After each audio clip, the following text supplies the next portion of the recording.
diner was nearly empty that night, the hum of the refrigerator the only sound breaking the silence. Lena Carter wiped down the counter for the third time, her fingers tracing the same worn groove in the formica. Outside, the wind howled, rattling the neon open sign like a warning. She wouldn't have noticed him if not for the flicker of movement near the dumpster, a shadow shifting against the cold. Then she saw the glint of dog tags beneath a tattered coat.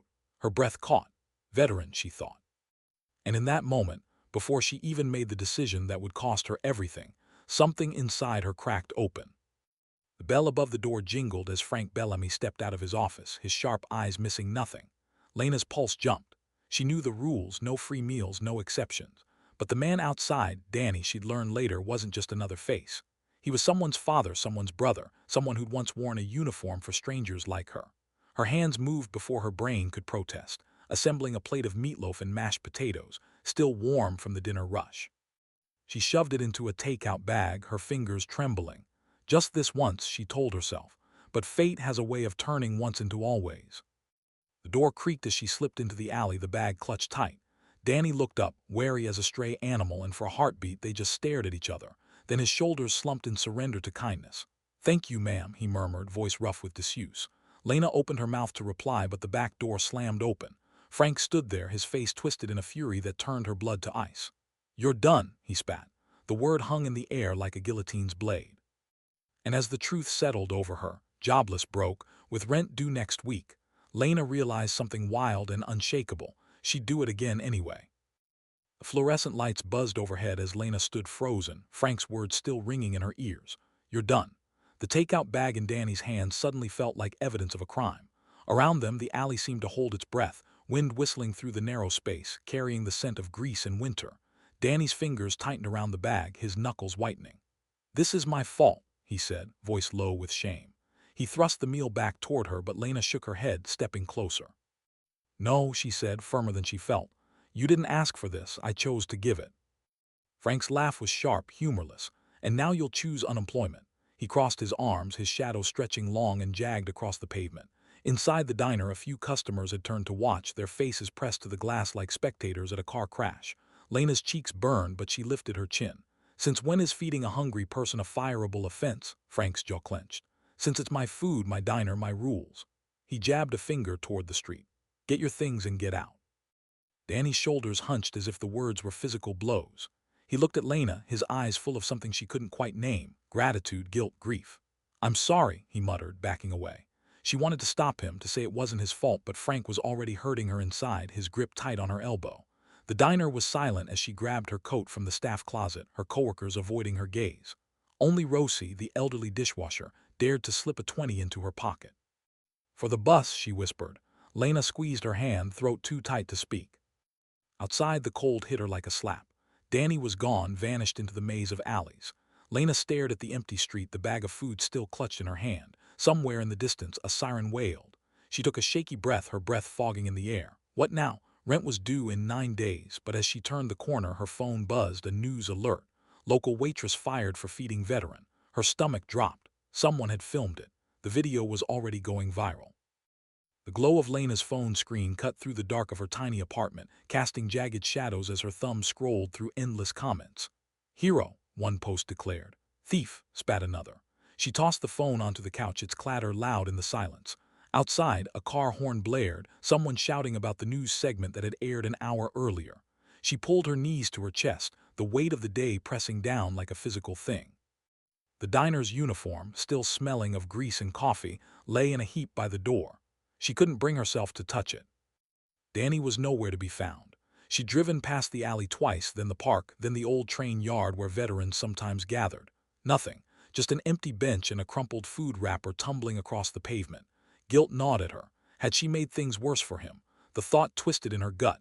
She wanted to help, but now he was out there somewhere thinking he'd ruined her life. The TV droned in the background. A local reporter standing outside the diner, Frank's face flushed with anger as he waved them off. No comment. She knew the rules. Rosie had texted twice. "Frank's getting death threats." Then "They're calling for a boycott." Lena squeezed her eyes shut. This wasn't what she'd wanted. A knock at the door made her jump. For a wild second, she imagined Danny standing there, but it was just Mrs. Callahan from downstairs, holding a casserole dish. "Saw you on the news," she said, thrusting the dish into Lena's hands. Frank Bellamy's always been a miser. You did right. The warmth of the dish seeped into Lena's fingers. She mumbled thanks, but the door had barely closed before her legs gave out. She slid to the floor, the casserole balanced precariously on her lap. Deep and outside, the protests had started, a handful of people with signs gathering outside the diner, their chants muffled by distance. Lena pressed her forehead to the cool glass of the window. Somewhere out there, Danny was alone. Somewhere out there, Frank was stewing in his own stubbornness. And here she was, trapped in the middle with nothing but a casserole and a phone full of strangers' opinions. The screen lit up again, another notification. Hickory Falls Gazette, fired waitress speaks out. She swallowed hard. The story wasn't over, not even close. Pounding on her door at 7:03 a.m. was so forceful it rattled the framed thrift store pictures on Lena's walls. She stumbled out of bed, still wearing yesterday's clothes, her mouth cotton dry from a sleepless night. Through the peephole, she saw two uniformed officers standing stiffly on her welcome mat, not Hickory Falls PD but state troopers in crisp dress uniforms. Her stomach dropped. Did Frank press charges? Her fingers trembled as she unchained the door. The taller officer gave a curt nod. "Ms. Carter, Governor Shaw requests your presence." Behind him, idling at the curb, was a black SUV with tinted windows, its engine purring like a big cat. Lena's bare toes curled against the cold floorboards. What?" Before she could process it, the second officer stepped aside, revealing Danny O'Malley standing ramrod straight in a clean flannel shirt, his silver hair combed back, eyes clear for the first time since she'd met him. "It's all right, Lena," he said quietly. "She knows everything." The SUV door opened.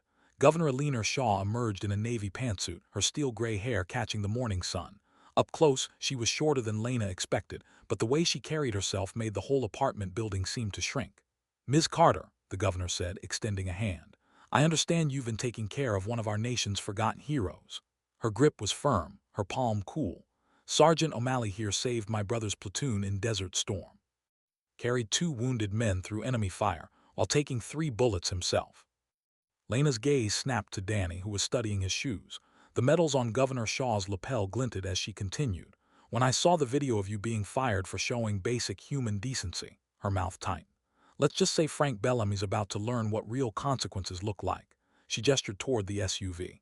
"I'd like to offer you a position heading my new Veterans Outreach Initiative. Decent pay, full benefits. A beat. And Danny here could use someone he trusts to help him navigate the VA system." The world tilted. Lena gripped the doorframe.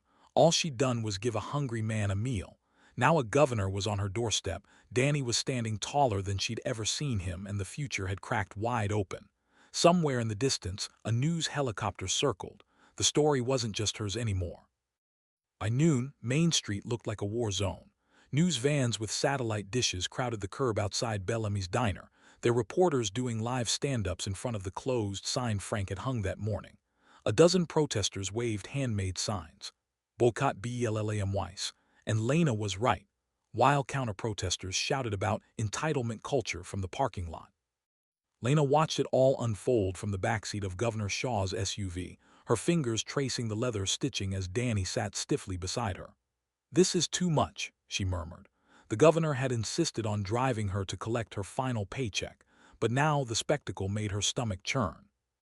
Inside the diner, Frank stood alone behind the counter, the usual lunch crowd conspicuously absent. When Lena entered with Danny and a state trooper flanking her, his face went ashen. He slid the envelope across the counter without meeting her eyes. "Didn't think it'd come to this," he muttered. The register drawer was empty except for a few coins. Through the window, camera flashes popped like lightning. Lena hesitated, then pushed the envelope back. "Keep it," she said. "Use it to feed the next hungry person who walks in."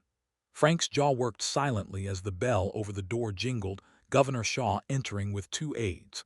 The way Frank shrank under her gaze would have been satisfying if it didn't feel so hollow. Outside, the crowd erupted when Lena emerged. Someone thrust a microphone in her face. "How does it feel to be vindicated?" But Danny stepped between them, his military bearing suddenly unmistakable. "Give the lady space," he growled. The protesters parted as they moved toward the SUV, but not before Lena spotted Rosie waving frantically from the diner's side door. She broke away just long enough to hug the older woman, who smelled of dish soap and lavender. "Frank's done for," Rosie whispered gleefully. "Health inspectors coming tomorrow, and guess who just called to cancel their catering orders?" She pressed a sticky note into Lena's hand, a list of every restaurant in town offering her a job. Back in the safety of the SUV, Lena exhaled shakily. Governor Shaw was already on her phone, issuing quiet commands about VA housing priority and press statements. Danny stared out the window at the fading chaos, his reflection ghostly against the glass. "You okay?" Lena asked. He didn't answer at first. Then so softly she almost missed it. "Haven't been treated like a person in 20 years. The SUV pulled away, leaving the shouting crowd behind. Somewhere in the mess, Frank Bellamy's world was collapsing. But as Lena glanced at the sticky note in her palm, at all those opportunities inked in Rosie's loopy handwriting, she realized something startling. Hers was just beginning. The Hero's Plate food truck gleamed under the morning sun, its freshly painted red, white, and blue stripes reflecting in the chrome trim. Lena wiped her hands on her apron as she adjusted the menu board. "Veterans eat free" in bold letters across the top.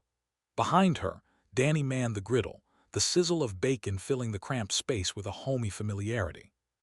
They'd only been open 20 minutes, but already a line stretched down the block. Not just veterans, but teachers, construction workers, even a group of teenagers who'd skipped school to see the viral Waitress in person.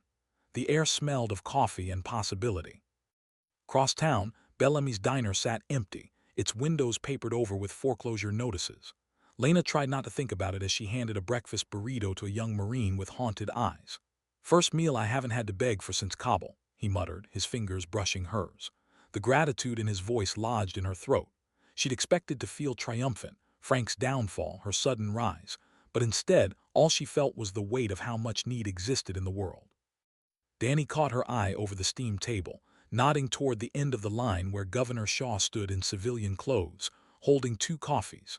The crowd parted for her without being asked. By noon, the local news crews arrived, their cameras trained on the truck's bold logo, a shield with a plate and silverware crossed like swords. Lena ducked interviews, letting Danny take the spotlight as he described their plans to expand to 3 trucks by year's end. "We're not just serving meals," he told the cameras, his voice steadier than she'd ever heard it. "We're serving dignity." The governor handed Lena a coffee, leaning close to be heard over the crowd. "VA just approved full benefits for Danny," she murmured. "Backdated 20 years. The cup nearly slipped from Lena's fingers. When she turned to look at Danny, now surrounded by veterans shaking his hand, she saw him swipe at his eyes with the back of his wrist. As the sun dipped low, painting the food truck in gold, Lena finally took a break on the curb. Rosie plopped down beside her, reeking of fry oil and triumph. "Frank tried to apply here last week," she chuckled, nudging Lena with her elbow. Danny turned him down flat. They watched as a little girl in pigtails handed Danny a handmade thank you card, her father, a legless vet in a wheelchair, looking on with wet eyes. The card fluttered in the breeze as Danny pinned it above the grill, right next to his newly reinstated service photo. Lena's phone buzzed, another donation notification. $5,000 from an anonymous donor. She closed her eyes, letting the sounds of laughter and clattering plates wash over her. This wasn't just a job anymore. It was a lifeline, and it was growing faster than she'd ever dreamed. The roar of motorcycles shattered the morning calm, their polished chrome flashing as the police escort rolled down Main Street. Lena nearly dropped her spatula when she saw what followed, not just the governor's black SUV, but a line of official vehicles stretching halfway to the county line. The crowd outside Hero's Plate surged forward as the motorcade parked diagonally across 3 spaces, doors opening in perfect unison. Governor Shaw emerged first, but it was the woman stepping out behind her that made Danny freeze, his hands still clutching 2 plates of eggs. The woman's silver-streaked hair blew across her face as she took an unsteady step forward. "Hey, old man," she whispered. 20 years of separation collapsed in an instant as Danny's daughter, now grown with a soldier's posture of her own, fell into his arms. Cameras clicked like locusts as Governor Shaw mounted the food truck serving steps. The medal she pulled from her pocket caught the sunlight, a gleaming disc on a blue ribbon. "The Medal of Civic Heart," she announced, her voice carrying over the silent crowd. "Awarded to those who remind us what community truly means." When she pinned it to Lena's apron, the weight was surprising. The governor's fingers lingered for a second too long. "Look behind you," she murmured. Lena turned to see every veteran in the crowd standing at attention, their salutes crisp and unwavering. Even the little girl from yesterday had her tiny hand raised to her forehead. The lump in Lena's throat made it impossible to speak. Chaos erupted as the press swarmed. A reporter shoved a microphone in Danny's face. "How does it feel to reunite with your daughter after 2 decades?" But he just shook his head, pulling both Lena and his daughter into a bear hug that smelled of bacon and aftershave. Over his shoulder, Lena watched as Governor Shaw's aide handed a thick envelope to a man in a VA uniform. "Back pay," the aide said loudly enough for nearby cameras to catch. "Plus interest." The number on the check made several bystanders gasp. Danny didn't see it. He was too busy tracing the lines of his daughter's face like a blind man memorizing a map. As the motorcade prepared to leave, the governor paused beside the food truck's order window. Inside, the photo of young Danny in uniform now hung beside today's newspaper headline, "Local hero gets justice after 20 years." Shaw tapped the clipping with a manicured nail. "This isn't the end," she said quietly. "There are thousands more Dannys out there." The unspoken question hung between them. Lena glanced at her food truck, at the veterans still eating at picnic tables, at Danny laughing with his daughter as she stole a strip of bacon from his plate. She wiped her hands on her metal-studded apron and reached for the governor's outstretched pen. The paperwork to expand Heroes Plate statewide would require 5 signatures. She signed each one with a flourish, her handwriting never once shaking. The motorcycles fired up again, their growls shaking the pavement. But as the motorcade pulled away, something unexpected happened. One by one, the veterans in the crowd turned their backs on the departing officials. Not in disrespect, but to face Lena and Danny, their hands over their hearts. The message was clear. The real authority here wasn't in those shiny government cars. It was on this patch of asphalt, sizzling on a grill, served with a side of redemption. Lena tied her apron tighter and turned back to the stove. The lunch rush was about to begin. The last customer had gone, the picnic tables empty except for crumpled napkins and the lingering scent of fried onions. Lena leaned against the food truck's counter, her metal clinking softly against a stack of clean plates. Across from her, Danny sat with his daughter, Maggie. She'd learned her name was, their heads bent over an old photo album she'd brought in a duffel bag. The quiet between their murmured conversation felt sacred, like something too fragile to disturb. Outside, the streetlights flickered on one by one, casting long shadows over Main Street where Bellamy's diner still stood dark and abandoned. Funny how things changed. How a single act of defiance could unravel decades of loneliness. How a simple meal could become a revolution. Lena rubbed her thumb over the raised lettering on her medal. Governor Shaw had been right. There were thousands more Dannys out there. She'd already received emails from 7 other towns asking how to start their own Heroes Plate chapters. The thought should have thrilled her. Instead, it settled like a weight. Because now she knew what hunger really looked like. Not just the kind that growled in stomachs, but the kind that hollowed out souls when the world forgot your worth. Danny's laughter rang out as Maggie showed him a childhood picture, his face younger in that moment than Lena had ever seen it. This was why she'd done it. Not for the medals or the news stories, but for the quiet victories no camera would ever capture. She stepped out into the cooling evening, the day's receipts crumpled in her apron pocket. Somewhere down the street, a car backfired and Danny didn't even flinch. Progress. The Heroes Plate logo gleamed above her, freshly painted and bullet straight. Tomorrow they'd be back at dawn, serving breakfast to a new crowd of veterans and anyone else who needed reminding that they mattered. Lena tilted her face to the first stars appearing overhead.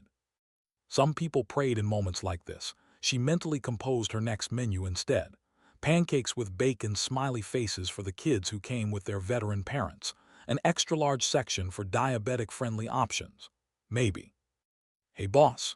Danny appeared at her elbow holding 2 mugs of steaming coffee. He'd started calling her that last week just to make her laugh.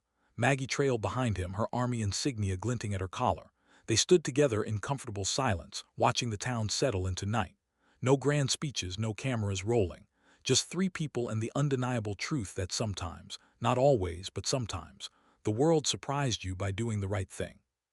Lena took a sip of coffee, the bitter warmth spreading through her chest. Tomorrow would bring its own challenges, but tonight was perfect.